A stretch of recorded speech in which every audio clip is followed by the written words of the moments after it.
Welcome to पोकोमेलन, बच्चों की खुशियों की दुनिया। बेचारी बहू। सरिता की शादी एक अच्छे परिवार में हुई है। उसका पति रोहन उसे बहुत प्यार करता है। घर में उसकी सास शांति और ननद मीनाक्षी भी है, जो सरिता के किसी काम में दखल अंदाजी नहीं करती। लेकिन फिर भी सरिता को ऐसा लगता है कि दुनिया की सबसे ज्यादा बेचारी बहू वही है और सबसे ज्यादा अत्याचार उसी पर हो रहा है। माँ जी, ये लीजिए आपकी चाय। अरे बहू, तूने इतनी ज्यादा चीनी क्यों डाल दी चाय में? हाय हाय माँ जी, मैंने तो उतनी ही मीठी बनाई है जितनी मीठी आपको पसंद है। माँ जी, आपको तो मेरे हाथ की चाय अच्छी ही नहीं लगती। जब देखो कुछ न कुछ कमी निकाल ही देती हो। अरे बहू, तू एक बात के पीछे ही पड़ जाती है। मैंने ऐसा कब कहा कि तू रोज चाय खराब बनाती है? सरिता अपने कमरे में चली जाती है और फोन उठाकर अपनी माँ से बात करती है। हेलो माँ, कैसी हो आप? क्या कर रही हो? मैं तो ठीक हूँ, पर तू बता, तेरा मूड कैसा है?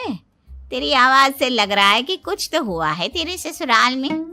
अरे क्या बताऊँ माँ, यहाँ तो हर समय मेरे साथ बहुत बुरा व्यवहार होता है। मैंने अपनी सास के लिए इतनी अच्छी चाय बनाई, लेकिन मेरी सास चाय पीते ही मुझे 4 बातें सुना दी। बेटी, तू इतनी छोटी छोटी बातों पर ध्यान ही क्यों देती हो? तुम्हारी सास ने कुछ बोल भी दिया तो क्या हो गया, वो बड़ी है ना तुझसे। माँ ने इतना समझाया, लेकिन इस बात का सरिता पर कोई असर नहीं हुआ। अपनी बेचारी बहू की छवि वो बदलना ही नहीं चाहती। अगली सुबह सब नाश्ते की टेबल पर बैठकर नाश्ता कर रहे थे। तभी सरिता ने अपने पति से कहा, सुनिए जी, मुझे ना आज बाजार से कुछ सामान लेकर आना है। आज आप ऑफिस से आने के बाद मुझे लेकर चलना ना। भाभी, मुझे भी कुछ किताबें खरीदनी है। आप दोनों जा ही रहे हो तो मेरी किताबें भी ले आना। लो, अभी तो बात ही की है बाजार जाने की, तो एक फरमाइश आ गई। माँ जी, आप भी बता दो कुछ, और हाँ, मोहल्ले वालों से भी बोल दो अगर वो कुछ मंगवाना चाहते हो तो। बेचारी मीनाक्षी अपना सा मुंह लेकर रह गई। ये सब देखकर रोहन से चुप नहीं रह गया और वो गुस्से में बोला, सरिता, क्या हो गया है तुम्हें? मीनाक्षी ने तो सिर्फ किताबों के लिए बोला है। तुम्हें मीनाक्षी से इस तरह से बात नहीं करनी चाहिए। माफी मांगो उससे अभी। क्या? मैं माफी मांगू? दिन भर आपके घर के काम करूं मैं, आपकी और आपके घर वालों की बातें सुनूं मैं, और अब माफी भी मैं मांगू? ऐसा कभी नहीं हो सकता। ये बोलकर सरिता वहां से चली जाती है। एक दिन उनकी पड़ोसन घर आती है। अरे सरिता, क्या कर रही है? और क्या करूंगी भाभी जी, बस घर का काम ही कर रही हूँ। आप बताओ कैसे आना हुआ? अरे मैं तो तुम्हारा हालचाल पूछने आई थी, लेकिन तुम तो बिजी लग रही हो। कोई बात नहीं, मैं बाद में आ जाऊंगी। और क्या करूं भाभी जी, जब से शादी होकर आई हूँ ना, बस काम ही कर रही हूँ। और इस घर में ना कोई मेरी कदर नहीं करता। पति है जो बस घर से ऑफिस, ऑफिस से घर। ननद को तो कॉलेज से फुर्सत नहीं। बची सास तो उनका सारा समय मेरी गलतियां निकालने में लग जाता है। अरे ये क्या कह रही हो सरिता? तुम्हारी सास तो पूरे मोहल्ले में तुम्हारी तारीफ करती फिरती है कि तुम बहुत अच्छी हो, पूरा घर तुम्ही ने संभाल रखा है। हाँ तो क्या हुआ, इसमें गलत क्या कहती हैं? सच्ची तो कहती हैं। मेरी मर्जी के बिना इस घर का पत्ता भी नहीं हिलता। शाम को जब रोहन घर आया तो उसने सबसे कहा, कल हम सबको मौसी जी के घर जाना है। उनकी बेटी की शादी है। सब अपनी अपनी पैकिंग कर लो, सुबह होते ही निकल जाएंगे।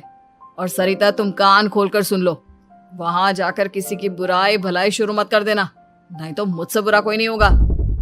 हाय हाय जी, आप तो ऐसे कह रहे हो जैसे मैं सुबह शाम सबकी बुराई करती फिरती हूँ। आज तक कोई कह नहीं सकता कि मैंने किसी की पीठ पीछे किसी के बारे में कोई बुरी बात बोली हो तो। अरे बस बहू, बात को और ज्यादा आगे मत बढ़ा। हमें सब पता है तू हमारे साथ क्या व्यवहार करती है। ये बात घर तक रखना, शादी में किसी को कुछ मत बोलना, नहीं तो सब कहेंगे कि शांति की बहू कितना बोलती है। हाँ हाँ, सब कुछ तो मैं ही बोलती हूँ ना। आप लोग तो हर समय फूलों की बारिश करते रहते हो मेरे ऊपर। सारी गलती मेरी है जो मैं इस घर में आई। सबका कितना ध्यान रखती हूँ, लेकिन फिर भी मेरी तो आप लोगों की नजर में कोई कदर ही नहीं है। अगली सुबह सब लोग मौसी जी के घर पर चले जाते हैं। वहां पर शादी का माहौल होता है, सब जगह चहल पहल होती है, बहुत सारे मेहमान आए हैं। सरिता को वहां बहुत अच्छा लग रहा है। वो अपने मन में सोचती है, यहाँ कितना अच्छा लग रहा है, कितनी रौनक है। मैं यहाँ किसी से ज्यादा बात नहीं करूंगी। अगर मेरे मुंह से कुछ ऐसा वैसा निकल गया तो रोहन जी तो मुझसे गुस्सा हो जाएंगी। सरिता ये सब सोच ही रही थी कि वहां रोहन की कजिन साक्षी आ गई और सरिता से बोली, आप सरिता भाभी हो ना? जितना आपके बारे में सुना था आप तो उससे भी ज्यादा सुंदर हो। हाँ वो तो है, मेरी सुंदरता की तारीफ सब करते हैं। मेरे मायके में तो सब यही बोलते हैं कि रोहन जी की किस्मत बहुत अच्छी है जिन्हें मैं मिली। लेकिन आप कौन है? मैंने आपको पहचाना नहीं। मैं रोहन भैया की कजिन हूँ। आपकी शादी पर नहीं आ पाई थी ना, इसलिए आप मुझसे मिले नहीं कभी। शांति मौसी और मीनाक्षी आपकी बहुत तारीफ करते हैं। क्या कहा तुमने? मेरी तारीफ? कभी नहीं। मेरे ससुराल वाले कभी मेरी तारीफ कर ही नहीं सकते। मैं इतनी अच्छी हूँ, मेहनती हूँ, लेकिन उन्हें तो मेरी कदर ही नहीं। सारा दिन घर का काम करती हूँ, फिर भी मेरी सास ना मुझे सुनाती रहती है, और पति भी मेरी सास की साइड लेते हैं। ना कभी बाहर ले जाते हैं, ना कहीं घुमाने।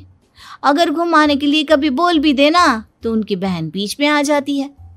मैं कैसे रह रही हूँ उस घर में, ये मैं ही जानती हूँ। सरिता की ये बातें सुनकर साक्षी को बड़ी हैरानी हुई।